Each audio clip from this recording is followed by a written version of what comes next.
If you're going to mediation soon or you have clients who are, consider pre-mediation coaching with us at High Conflict Institute. This is a brand new service we're providing, and here's why. Most people are unsure what will happen in mediation and how to prepare for it, especially in a high conflict mediation. Studies show that regardless of the skill level of your mediator, learning a few key conflict resolution skills can increase your success of settling your matter out of court. Our pre-mediation coach will work with you in a 90-minute one-on-one session by Zoom or phone to help you learn to stay calm, to make reasonable proposals, and make decisions that can last. A small investment with significant positive outcomes. Schedule your pre-mediation coaching session on our website at the link below in the show notes, or call us at 619-800-2070. If you're a lawyer, mediator, or other professional and want more info, just ask us at highconflictinstitute.com on our contact page, or feel free to provide the coaching link directly to your clients today.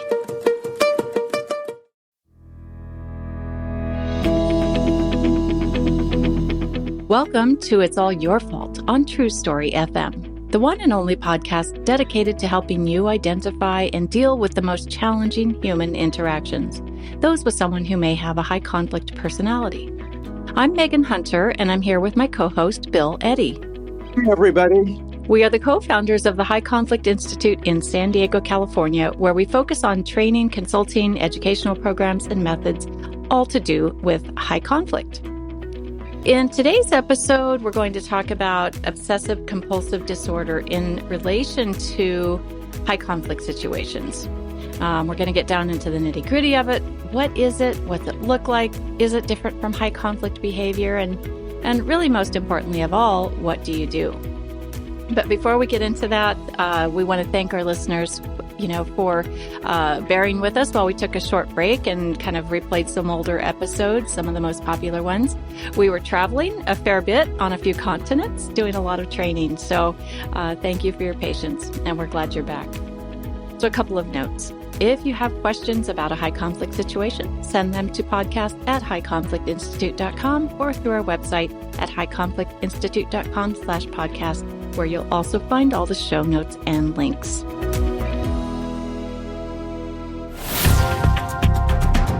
All right, Bill, welcome back. It certainly was a fun month we just had. But definitely, and we started actually in Scotland, where we really had the privilege of doing a couple of trainings in Edinburgh and Glasgow for family law attorneys, and ultimately ended up at the Scottish Parliament, where the results of a study Shared Parenting Scotland had done using our New Ways for Families program. So that was really exciting, and it was a lot of fun to be there together, and all the hard work of going back really to 2008, 2009, when this started to formulate in your brain, Bill. So that was exciting. And then Bill got to take a little vacation to celebrate a big birthday and do a cool, I don't know, do you want to say what you did? My wife and I went on a cruise with a couple other friends around the British Isles. So England, Wales, Scotland, and Ireland. And so I got to be back in Scotland again as a tourist the second time. But just an amazing trip. And I have to tell you, we basically had 3 weeks without rainy weather, which is not at all what we expected. They told us that it rains 2 out of 3 days in a lot of the British Isles. But we got an exceptionally nice treat. So we really appreciated that. Yeah, your timing was spot on, I'd say. Yeah. And then you went off to Australia from Europe. Tell us a little about that. Yeah, and I was in between Scotland and Australia. I had opportunity to speak at the AFCC conference in Los Angeles, the Association of Family and Conciliation Courts, which was really fun. And then off to Australia, where I did about 12 trainings for a variety of groups, from Family Law Pathways Network to Interrelate Australia, administrative tribunals, and ending with a neighborhood justice center. So, the information really that we teach applies everywhere. That's what's kind of unique about what we do is wherever people are located, this information is helpful. Problems are very similar and the solutions are very similar everywhere, which actually makes it easy once people learn what those are. Right, right. So speaking of that, after our world travels and recovery, today we're going to talk about OCD, which is a little bit different from our normal talking about the cluster B personality types that we believe kind of underlie the high conflict personality. But what is cluster C? What is obsessive compulsive disorder? Some people don't seem to always quite fit the high conflict personality definition, yet we see some of those same behaviors. And you can kind of have that, like, what, I don't understand what this is. I know it's different, but I'm not sure what it is. So could it be, obsessive compulsive disorder, obsessive compulsive personality disorder? So let me give you a little scenario, Bill. Let's say in a homeowners association. So we had a question come in about this, and it's an HOA that takes care of a community of about 300 or so units. And there's one particular individual who complains frequently and seems to just never be satisfied. But the difference is, I mean, people are going to complain. We're all going to have complaints in any situation, right? If we're living in a community that's managed by HOA, there'll be some who probably never complain. There'll be some who will complain if something truly needs to be addressed. And then there are habitual, persistent complainers. And some, probably most in that category, would at least qualify for the lower end of the spectrum of a high conflict personality, I would think. But this one is a little bit different, where this person is hyper focused on the rules. So as you know, or may not know, an HOA has a set of regulations, and then there are policies and about how long you have until you bring your trash can back in, how long can you park on the street overnight, can you have this many guests, can you build a structure in your backyard. So there's lots of regulations and rules. So this particular individual, instead of kind of rebuffing the rules or striking against the rules, is a rigid follower of the rules and is so demanding that everyone else in the community be held to the strictest standards that those rules have. So, for example, a complaint is made by this individual. It's a big problem to this person, and they really want the HOA compliance managers to enforce the rules to the letter of the law. If it's 24 hours and 1 minute, it's a violation. They need a letter. They need to be kicked out of the community, whatever, right? Something extreme. So they really are holding the HOA compliance people, holding their feet to the fire. And it just never seems to get better no matter what they do. So there it is, Bill. What are your thoughts? Well, two categories. The first is obsessive compulsive disorder, which is different from obsessive compulsive personality disorder. And you mentioned both of them, but it merits talking for a few minutes about what the difference is.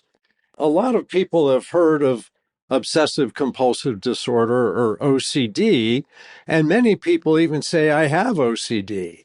And to me, the best example of OCD is Jack Nicholson in the movie, I think, As Good as It Gets. Yes. And he has a stack of soap, bars of soap in their packaging beside his sink. And every time he washes his hands, he gets a new bar of soap, takes it out of the package, washes his hands, and throws it away with the package.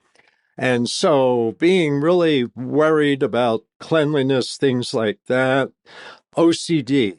And in the DSM, and I'm not teaching people how to diagnose people, but I just want them to see the difference. So in the DSM, it talks about OCD as recurrent and persistent thoughts and repetitive behaviors. And it says a lot more, but just think of those two things. That's obsessive compulsive disorder, and it really plagues the person. And in many cases, the person suffers alone with that, like Jack Nicholson in his bathroom washing his hands. He also, I recall, was worried about stepping on cracks in the sidewalk. And I don't know about you, but I remember growing up with, if you step on a crack, you break your mother's back. Mother's And back. I didn't want to do that. But early on, I realized, there's too many cracks in the sidewalk, and that couldn't possibly be true. That's a good point. And what's fascinating, Bill, to me is that a couple decades ago, I was started dating a guy who was just wonderful, but he had something to tell me. Like, it's one of those times where he kept saying, I have something that, you may not like me if I tell you this part. So instead of telling me, he showed me the movie As Good as It Gets with Jack Nicholson. And he said, I suffer from this same thing. And for him, he'd learned to manage it, but it was still could be very debilitating, like needing to, and I know he'd be fine with me talking about this, but checking the stove burners, with his hand over them to make sure the stove was off before he left the house. Open the oven door, stick the hand in, make sure it's off, check the locks. Everything kind of had to be in in this order, and then get to the door and go back to the stove and start again. And that's that repetitive thought I think you've mentioned. So he'd have to come back and do it again. And until we sort of worked out, if he saw me put my hand over the burners and then open the oven door and put my hand in, then his brain was satisfied that it was okay and he could leave. It was really fascinating. So not the personality disorder, but just the OCD of this repetitive thoughts, I guess, that kind of can be debilitating for some. Yeah, the thoughts and behavior. So let's go to OCPD, personality disorder. First thing, and I think people listening to our podcast by now understand, personality disorders are generally interpersonal disorders, that's often where it shows up. And so if we look at some of the criteria, because I never give everybody enough to try to diagnose somebody, but just to understand some key things. Some of the criteria is preoccupied with details, rules, lists, order, organization, or schedules to the extent that the major point of the activity is lost. And this, I think, comes directly into what you're talking about with a homeowners association. And by the way, I've consulted with and given seminars at several homeowners groups which have very similar problem. There's somebody in the community that is obsessed with the rules, but it isn't just they're obsessed with the rules. They're obsessed with confronting people with the rules and arguing with people about the rules and making it an interpersonal conflict. And while they may not be cluster B and may not be preoccupied with blaming others, they clearly are preoccupied with using the rules almost as a bludgeon to convince other people they're wrong and that they're right. And it's traumatic for everybody. The person with OCPD is quite frustrated because what they're doing doesn't work. They're not really solving a real problem. They're trying to solve a perceived problem, which makes things often worse. But a second shows perfectionism that interferes with task completion. In other words, is unable to complete a project because they have overly strict standards for the project. Occasionally, I've had some traits of that in my writing because I'm like so concerned to get it right is I get stuck and don't keep moving forward. Fortunately, I think it's not the personality disorder because I usually overcome it and get my books out and articles and stuff. And you're aware of it. Right? That's a big difference. And I go, oh, I'm getting stuck here again. And what's interesting, I remember when I took the LSAT exam, which you have to take to apply to law schools, the law school admissions test. And I remember right in the middle of that exam, I got totally stuck on one particular question. I probably spent 10 minutes on it. And I realized, oh my goodness, I'm obsessive compulsive. and I'm not going to do okay if I don't just forget this question and move on, because you're not going to get everything right. And I did okay, but I think I would have done better if I had just let myself let go. And that's the key. And let me mention, Aaron Beck, who wrote a book with some other authors on cognitive therapy for personality disorders, that they said in that book, two things you should do if you think you have obsessive compulsive personality disorder is always ask, one is, what are you feeling now? Because people with OCPD are preoccupied with external stuff and lose track of what they're feeling now. And the other is, what do you want now? Because it's always about the external structure. What does the structure want? What does the structure require now? And so those two questions I've always found helpful to myself, is to say, well, I'm feeling frustrated. Okay, so instead of trying to fix this thing and find the perfect answer, I need to let myself move on. And that's really helped me. So I'm pleased to say I usually make my writing deadlines or get short extensions.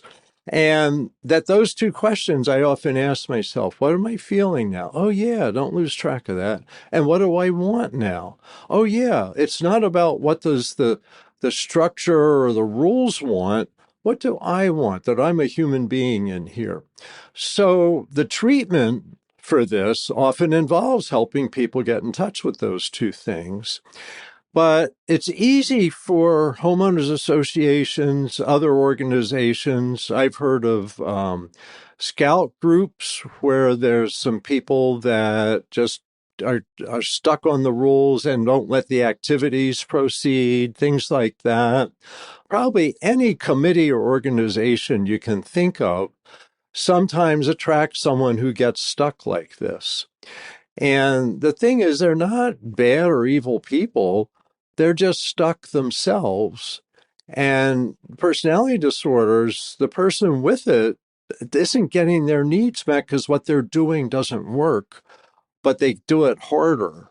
And OCPD is a good example of that. So helping people get respect, be appreciated, get empathy, and we need to move forward here. And if you can get them into counseling, and some go, there's good treatment for this, and help them. What do you want? What are you feeling? And give them strategies to let go, so they can leave the house. Because there's a lot of people with OCD that can't leave the house because they have to vacuum over and over again. But anyway, back to the rules, and that issue is related to the personality. And with all the personality disorders, we really have to remember to have empathy for people, and that you get more response by not criticizing them, but working with them to change behavior. In a personal relationship, you could, maybe a family member or a friend, you could recommend some help. Maybe, because there is good help now, that can be very helpful. But what do you do if you're that HOA manager who's having this persistent complainer come in and complain again and again, and you can't recommend counseling or medication? Maybe you could, but it might not go well. So how do you get someone to stop making these complaints? And let's, I think, of course, we'd always look at changing policies, and perhaps having a form. I'm a big fan of forms that keep, provide some structure, and some limitations on that. And maybe you change a policy to say we accept complaints on the third Thursday of the month, and we review them and get back to you in 2 weeks. Or I don't know what all, but beyond that, what can you do? What other kind of limits can you put in? Because an HOA manager can't handle if you have 300 residents? How do you, spend a majority of your time with one homeowner? The reality is they do end up spending more time with difficult homeowners like this. I think the thing is a combination, what we talk about the CARS method, connecting, analyzing options, responding to misinformation, and setting limits. Is empathizing with the person, say, you're valued here, you're right, there's some rules we need to pay attention to. But I think also explaining what's the purpose for the rule, that there's something behind the rule, that if you become too rigid about the rule, you end up missing the purpose. And I think that's part of something to explain, which people may or may not benefit from hearing. But then talk about your options. And I do know one community that was close to finding a reason to force somebody out of the community because they were so obsessive compulsive with their personality and offending significant number of people in the community. So if you say, look, here's the choices, you kind of back off on this or submit it on a form and send it on Thursdays. And also respond to misinformation. Like no one else is complaining about this. And so you're right, technically speaking, there's a rule, but in life we learn that, there's priorities. And the priority with this rule is if it becomes a big problem, then we have to deal with it. But a simple, tiny rule violation doesn't mean the world has to come to a halt. And consequences. We're going to stop taking your reports or something like that. I mean, I know in court cases you have vexatious litigants. If they bring 7 meritless hearings to court, that they can't file additional hearings without the approval of a judge. Homeowners associations may want to consider that kind of approach too. I like that. Yeah.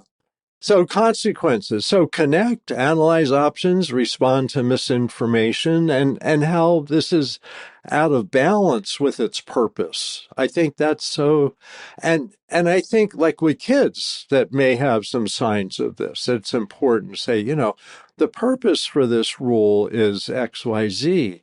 So don't get stuck on that Johnny, your brother, broke this rule because he didn't realize he broke it, and he's been reprimanded for that. So somehow putting things in perspective, I think, seems to help. And of course, counseling, cognitive behavioral therapies have a lot of success with OCD. People can change their behavior, but personality disorders are harder to treat than some of the other mental disorders because they're part of the personality. Depending on how severe it is, you can rein that in to some extent in organizations. So it sounds like an open door policy is not the best idea. Um, and what about? I know one HOA created a policy that before a complaint can come to the HOA manager, they must address it with the other homeowner first. So if you have a complaint against the other homeowner, I'm kind of torn with that one because you may be getting, this person harassing other people. And what if it turns into a stalker situation? Is that a possibility? I know of a case, and it may have been a homeowners association. There was someone who had been, I don't know what their occupation was, but they'd had a lot of responsibility, and then they retired. And it was kind of like they were looking for a problem to solve. And they started following around people's behavior, other people's, trash cans and lawns, what they had in their window, those kinds of things. And homeowner associations have a lot of rules. So they're kind of susceptible to OCPD people. But yeah, so in a sense, they start stalking other people's homeowning behavior.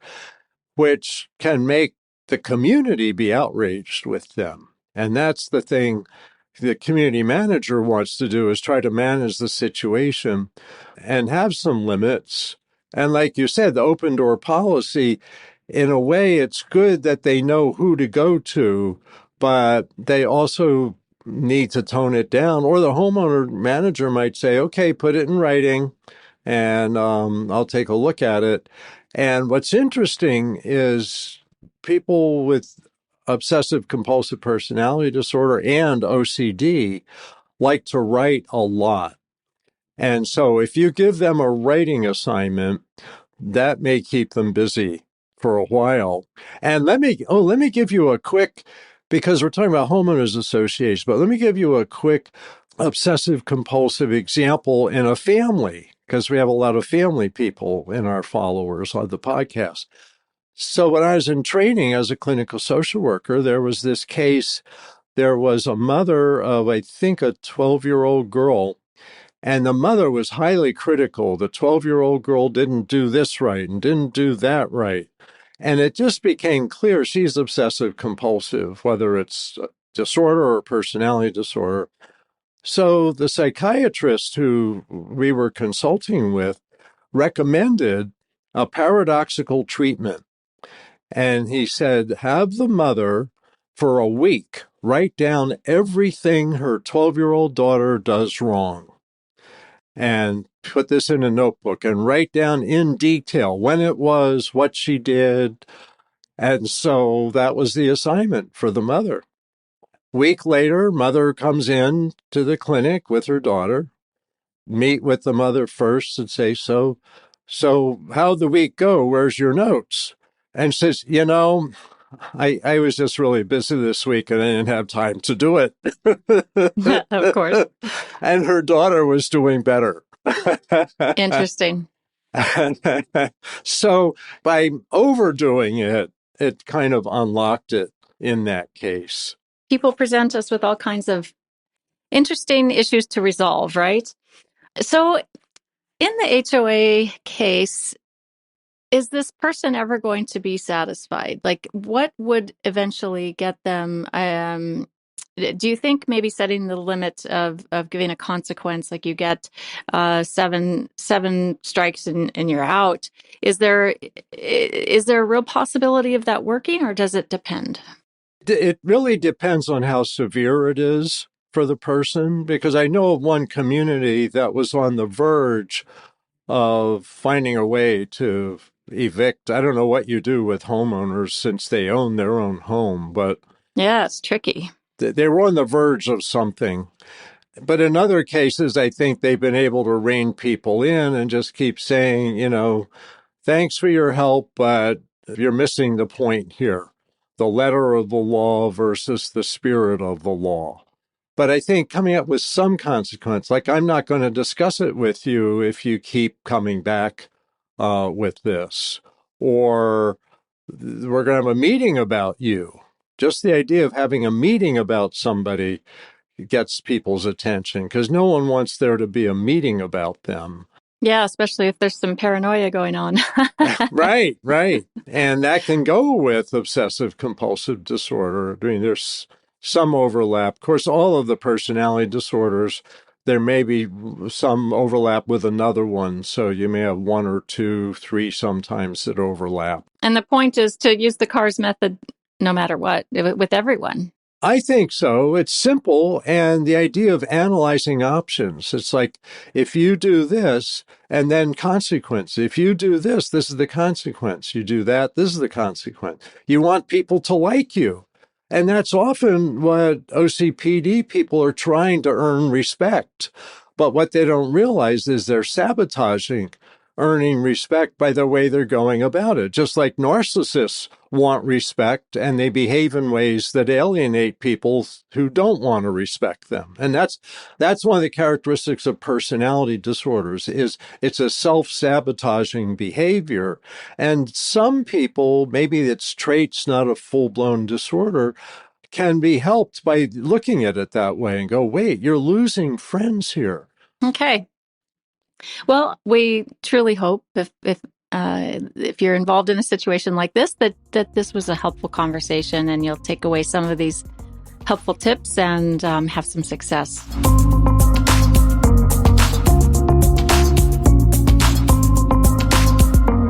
Next week, we'll talk about apology quicksand. This is one of our favorite topics.